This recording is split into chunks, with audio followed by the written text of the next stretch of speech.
बड़ी खबर, इजराइल और हमास के बीच युद्ध में आज से संघर्ष विराम है। 4 दिन के लिए यह संघर्ष विराम अब से थोड़ी देर में शुरू हो जाएगा। युद्ध में अब तक 14,854 फिलिस्तीनी नागरिकों की मौत होने की बात कही जा रही है।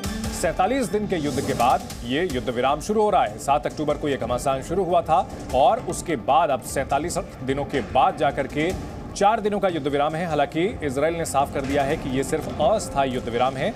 इसके बाद भी हमास पर उसके सफाई का जो अभियान है वो चलता रहेगा। लेकिन इस युद्ध विराम के दौरान आज बताया जा रहा है कि शुरुआत में 13 इजरायली बंधकों को छोड़ा जाएगा हमास की ओर से और बदले में 39 फिलिस्तीनी कैदियों को छोड़ेगा इजराइल। कुल मिलाकर के पहले दौर में 50 बंधकों की रिहाई करेगा हमास और 150 फिलिस्तीनी कैदियों की रिहाई करेगा इजराइल। 3 तस्वीरें हम आपको दिखा रहे हैं। 47 दिनों तक जबरदस्त घमासान चला है। इजराइल के हमले में 14,000 से ज्यादा फिलिस्तीनियों के मारे जाने की खबर। बंधकों की अदला बदली की जाएगी। 50 इजरायली और 150 फिलिस्तीनी कैदियों की रिहाई होगी। हमास की ओर से जिस तरह से 7 अक्टूबर को हमला किया गया था इजराइल के इलाकों में, उस वक्त 1,000 से ज्यादा इजरायली लोगों की मौत हुई और इसमें बड़े पैमाने पर जो बंधक बनाए गए थे उनकी रिहाई की कोशिशें लगातार की जा रही हैं अंतर्राष्ट्रीय समुदाय की ओर से। इस बड़ी खबर पर हमारे सहयोगी विशाल पांडे हमारे साथ जुड़ चुके हैं। विशाल, जिस संघर्ष विराम की पूरी दुनिया को उम्मीद थी, प्रयास जारी थे, आज से शुरू हो रहा है। छोटी ही सही लेकिन एक सकारात्मक पहल। देखिए बिल्कुल, और ये एक अस्थायी संघर्ष विराम इसे कहा जा सकता है। ये मात्र 4 दिनों का संघर्ष विराम फिलहाल है और इजराइल की तरफ से 39 फिलिस्तीनी कैदी छोड़े जाएंगे और हमास 13 जो नागरिक अब तक कब्जे में हैं उनमें से 13 नागरिकों को छोड़ेगा। ये अदला बदली आज से शुरू होने वाली है, लेकिन इसका दायरा और ज्यादा बढ़ने की उम्मीद है क्योंकि जो शुरुआती पहले स्टेज पे मध्यस्थता हुई है उसमें इस बात को लेकर हुई है कि 50 इजरायली नागरिकों को हमास छोड़ेगा और 150 फिलिस्तीनी कैदियों को इजराइल छोड़ेगा और 4 दिनों तक ये पूरा संघर्ष विराम रहेगा। इस बात पर सहमति बनी थी। कतर और मिस्र ने इसमें पूरी भूमिका निभाई थी। अमेरिका ने कतर को भी शुक्रिया कहा था और उम्मीद इस बात से लगाई जा रही थी अगर ये 4 दिनों का संघर्ष विराम होता है और आने वाले दिनों में, क्योंकि लगभग 240 की संख्या में जो अलग अलग देशों के नागरिक हैं, इजराइल के नागरिक हैं, वो हमास के कब्जे में है, जैसे जैसे उनको छोड़ा जाएगा उस हिसाब से संघर्ष विराम एक एक दिन और ज्यादा बढ़ सकता है। हालांकि इजराइल की तरफ से बिल्कुल साफ किया गया है कि युद्ध जारी रहेगा, ये अस्थायी संघर्ष विराम है और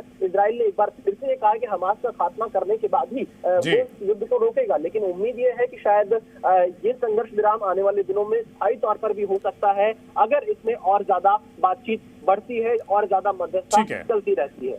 जी बिल्कुल, तो यहाँ पर आज से संघर्ष विराम शुरू हो रहा है। एक रिपोर्ट दिखाते हैं इसी से जुड़ी हुई आपको।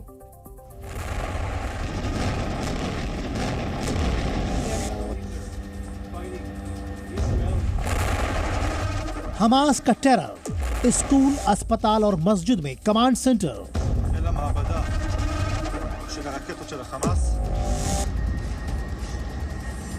स्कूल के नीचे हमास के टेरर सेंटर पर बारूदी धमाका। मस्जिद के नीचे हमास के ठिकानों पर धावा।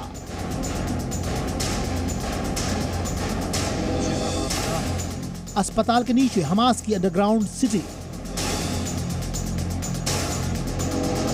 गाजा में इन 3 जगहों पर हमला बोला गया जिन्हें सेफ जोन माना जाता है, लेकिन हमास के आतंकी इन्हीं जगहों का इस्तेमाल ढाल की तरह कर रहे थे।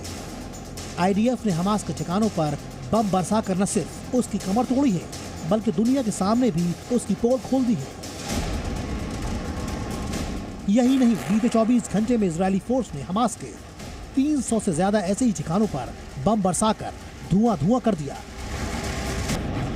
इजराइल के प्रधानमंत्री बेंजामिन नेतन्याहू ने भी एक बार फिर साफ किया कि युद्ध जारी है, यानी अगर कुछ दिनों का युद्ध विराम हुआ भी तो उसके बाद फिर से जंग शुरू होगी और तब तक चलेगी जब तक हमास का सफाया नहीं होता। אני רוצה להיות ברור, המלחמה נמשכת. המלחמה נמשכת. אנחנו נמשיך בה עד שנשיג את כל מטרותינו. להשיב את כל חטופינו, לחסל את החמאס, ולהבטיח שביום שאחרי החמאס לא ישלוט בעזה גורם שתומך בטרור, שמחנך את ילדיו לטרור, שמשלם למחבלים או לבני משפחותיהם. עזה לא תהווה יותר איום על ישראל. और यही वजह है कि इजरायली फोर्स पहले की तरह स्ट्राइक कर हमास के आतंकी अड्डों को मिट्टी में मिला रही है। आईडीएफ ने साफ कर दिया कि जब तक सीज फायर का ऑर्डर नहीं मिलता तब तक हमास के खिलाफ उसका एक्शन जारी रहेगा। אנחנו קיימנו היום שיח של הרמטכ"ל עם כל מפקדי החטיבות. אני גם לא יודע מתי תיכנס הפסקת אש. אנחנו נהיה ערוכים לעשות כל מה שצריך כרגע. אנחנו מתמקדים במלחמה. מה שעשינו היום זה לחשוף מנהרות של חמאס ולהשמיד אותם. זה גם מה שאנחנו הולכים לעשות בשעות הקרובות, ונמשיך לעשות.